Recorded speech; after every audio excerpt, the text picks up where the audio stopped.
네, 2학년 친구들 안녕하세요. 중국어쌤입니다. 자, 오늘은 여러분들이 원격 수업으로 듣는 마지막 수업이 될 텐데요. 우선 간단하게 저번 시간에 봤던 수행평가에 대한 피드백 좀 하고 오늘의 진도를 나가도록 하겠습니다. 오늘은 문학 파트입니다. 그리고 여러분들이 배운 내용을 가지고 논술평가를 보게 될 논술평가의 범위이기도 합니다. 그래서 오늘 여러분들이 수업을 들을 때는 꼭 눈을 크게 뜨시고 선생님이 첨부한 다른 영상들이 혹시 있다면 그것도 보시고 노트 필기를 꼭 A4 용지에 해주셔야 됩니다.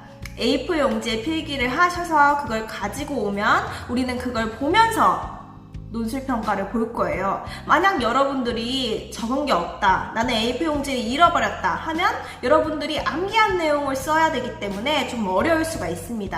자, 수업 잘 따라와 주세요.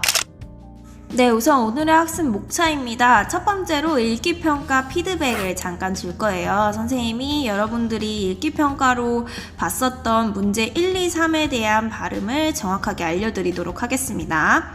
두 번째는 논술평가 기준 안내를 할 겁니다. 이제 4대 발명품을 배우기 전에 어떠한 기준으로 어떻게 평가를 할 건지 말씀을 드리도록 할 거고요. 세 번째로는 4대 발명품을 하나씩 천천히 알아보도록 하겠습니다. 마지막에는 구체적인 논술평가 일정과 함께 여러분들한테 과제 안내를 해드리도록 하겠습니다. 네, 잠깐 수행평가에 대한 얘기를 하자면 일부 학생들이 다른 친구의 답을 베끼거나 혹은 번역기에 들려서 답을 하는 친구들이 있었어요. 선생님이 기존에 알려줬던 수행평가 내용, 그 본문을 조금씩 변형한 거기 때문에 별도의 번역기를 찾을 필요는 없었는데 이제 다음 읽기 활동부터는 여러분들이 최대한 교과서와 선생님의 영상을 활용해서 참여를 해주시길 바라겠습니다. 자, 첫 번째 문제부터 읽겠습니다. 선생님 어디 가요? 선생님은 老师去哪儿? 나는 와이탄에 가. 我去外滩. 어떻게 가요? 怎么去? 기차 타고 가. 坐火车去.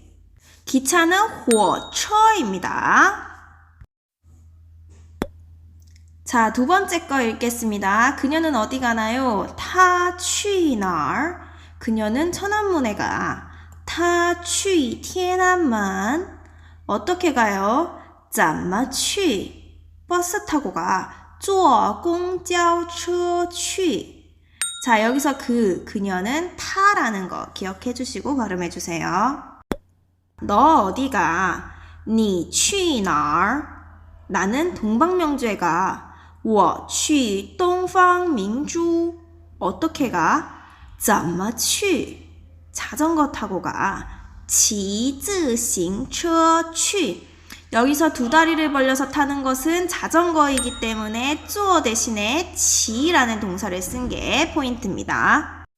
자, 다음 수행평가 할 때는 발음에 좀 더 유의해서 참여해 주시길 바라겠고요. 우리는 이제 중국의 4대 발명품을 알아보도록 하겠습니다.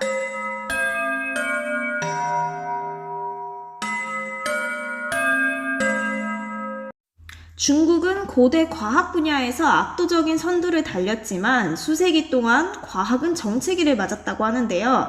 하지만 중국은 최근 세계 최대 전파 만환경, 초대형 입자 가속기, 세계 최초 심해 선단 등을 내놓으면서 과학 분야의 승부를 걸고 있다고 합니다. 그럼 과거에 중국이 발명한 이 4대 발명품은 어떤 것이 있을지 함께 보도록 하겠고요. 우선 논술평가 기준부터 함께 알아보겠습니다.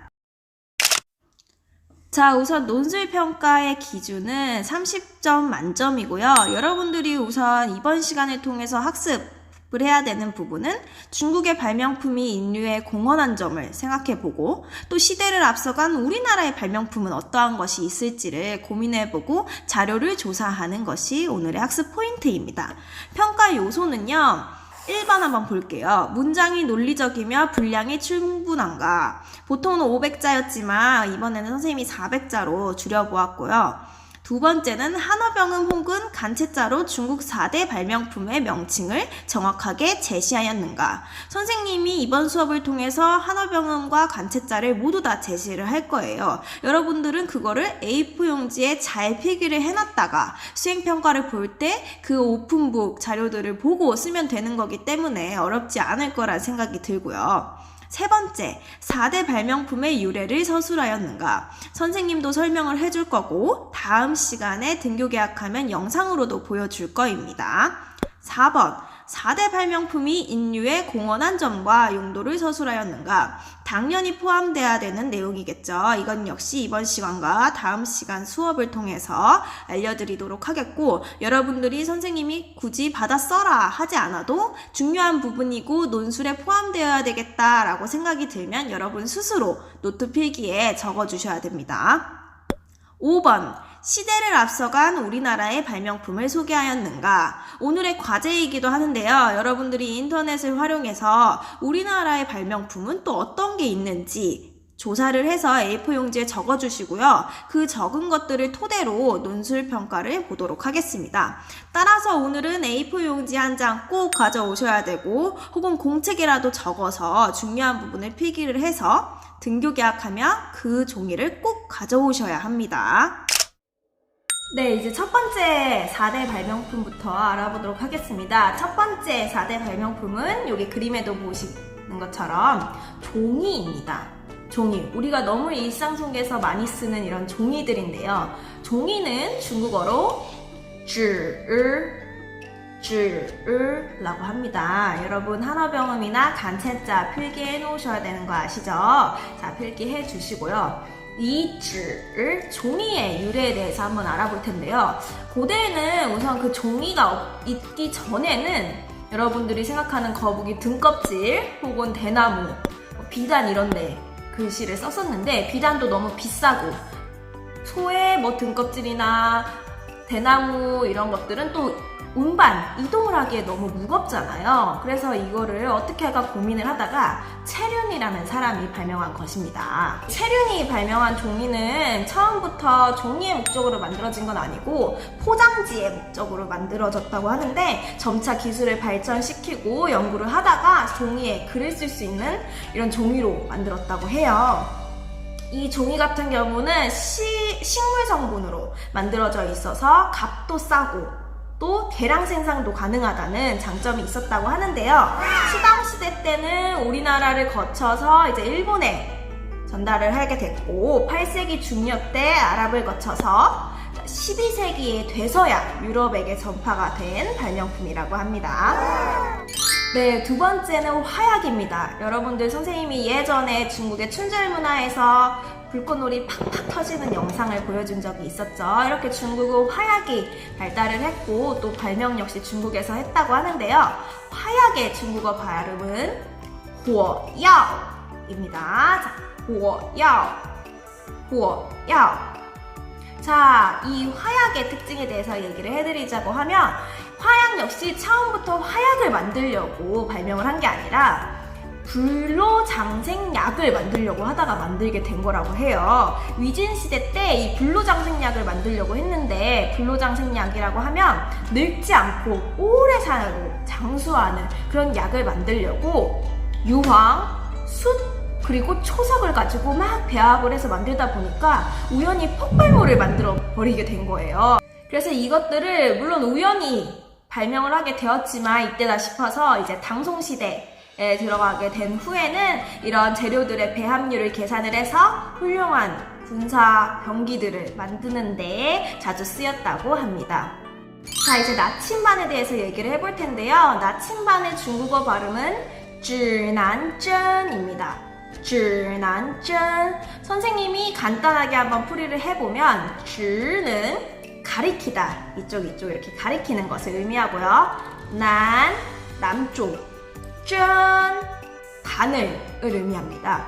남쪽을 가리키는 바늘이라는 의미로 指南针이라고 하는데요. 이 질난전에 대해서는 고대 이제 황제가 사방을 분별할 수 있는 진함차를 만들어서 치호를 무찔렀다라는 고대 전설이 내려오기는 합니다. 하지만 나침반의 정확한 기원이라고 볼 수는 없고 아직 기록되어 있는 것이 없기 때문에 정확한 유래는 아직 없고요. 하지만 이 나침반의 발견을 함으로써 상당히 우리 삶에 있어서 많은 도움을 준 것은 사실이죠. 이 나침반은 항해 활동에 원만한 이제 도구로 쓰였다고 하는데요. 당연히 배를 타고 다니다 보면 망망대해에서 방향이 어디 있는지 모르니까 이 나침반에 써서 남쪽이 어딘가 북쪽이 어딘가 보는데 매우 큰 도움이 됐겠죠. 그래서 항해 활동에 중요한 도구가 되었고 역시 무역, 해상 교역에 있어서도 중요하게 쓰였다고 합니다. 이 나침반의 원리를 잘 보면 자철광을 이제 갈아가지고 원만한 소국자를 만들고요. 그것들이 막 마음대로 움직이게 두다가 갑자기 어느 방향을 가리키게 될 거예요. 그러면 그 가리킨 방향이 남쪽이었다라는 것이라고 합니다. 선생님도 잘 아는 분야는 아니지만 여러분들의 이해를 돕고자 한번 간단하게 설명을 해보았고요. 혹시 구체적으로 설명이 된 영상은 선생님이 다음 시간에 학교에서 직접 보여주도록 하겠습니다. 자, 마지막으로 여러분들께 소개해드릴 내용은 활판 인쇄술입니다. 자, 여기서 인쇄술만 중국어로 배워보자면 인쇄술은 인슈라고 합니다. 인슈, 인쇄, 슈, 기술을 의미를 합니다. 자, 조판 인쇄술, 기존에 쓰던 것 같은 경우는 우선 시간을 많이 투자하고 또 노력도 많이 투자해야 된다는 단점이 있었어요. 그리고 목판 인쇄술 같은 경우는 한 번 잘못 새기면 또 처음부터 다시 해야 된다는 단점 역시 있었습니다. 그렇지만 이 활판 인쇄술은 진흙을 구워서 배열을 하는 거기 때문에 이제 진흙을 구운 걸 가지고 활자를 새겨서 배열을 해서 찍어내는 거기 때문에 그러한 단점이 보완되어서 향후에 많이 활용되었고 대량 생산 역시 가능하게 했다는 장점이 있다고 합니다.